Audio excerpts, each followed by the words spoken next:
Chair. Thank you, Mr. Chairman.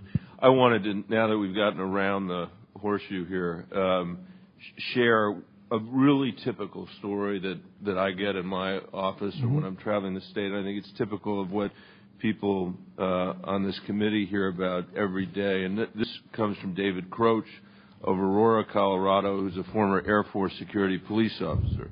Last year, David was laid off. He found another job, but was laid off again and has been looking for full-time employment since March. From a part-time job, David makes about $20,000 a year, down from his former salary of $61,000 per year. In a letter to my office, he wrote, "I have a 14-year-old son and I'm doing the best to make ends meet.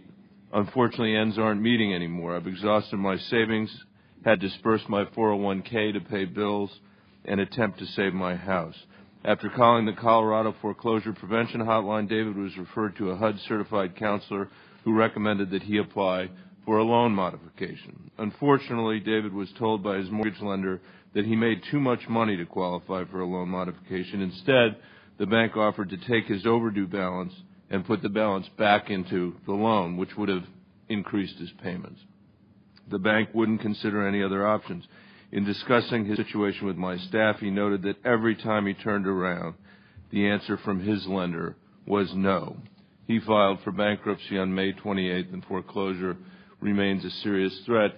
We hear about these stories on a daily basis, and I appreciate your efforts, by the way. Thank you for your service.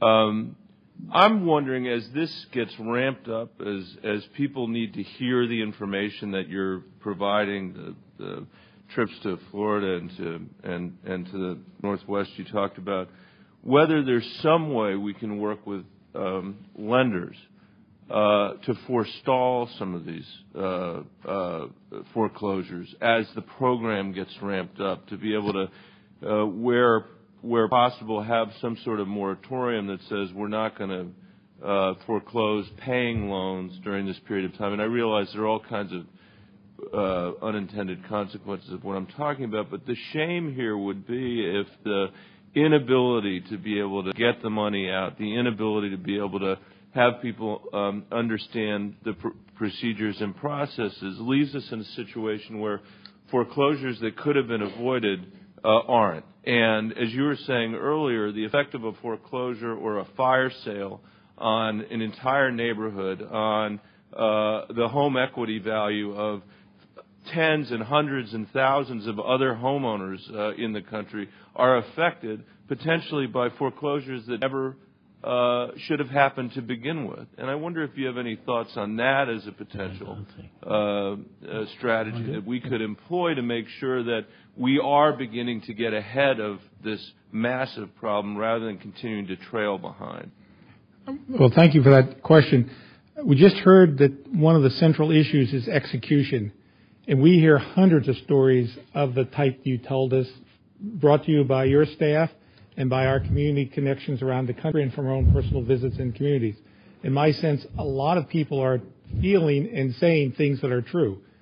That when I hear that story, I think of that whoever was on the other end of the phone from that individual was not executing the program as directed by our guidelines. That person sounds to me, without more details, I couldn't be sure, that they should be eligible. Certainly they don't need more income to qualify. They don't have incomes that are too high to qualify. And so what is the question?